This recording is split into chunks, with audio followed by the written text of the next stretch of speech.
Sa IFM News. Samantala, may anonymous pong donor. Yan, na nag-donate po ng 25 na bagong hospital beds at tables na mula po sa bayan ng Binmaley. Ikwento mo yung good news na yan, Idol Ruru Hugutero.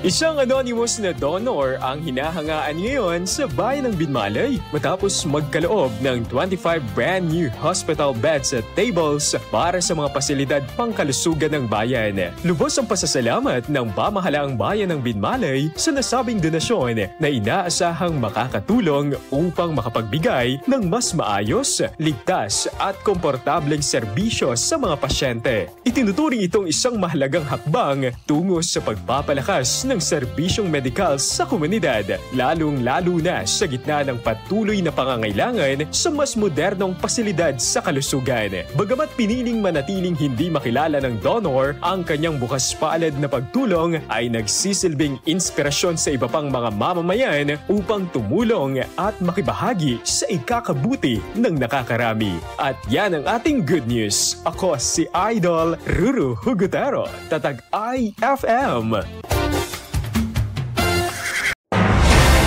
IFM News. IFM News. IFM News.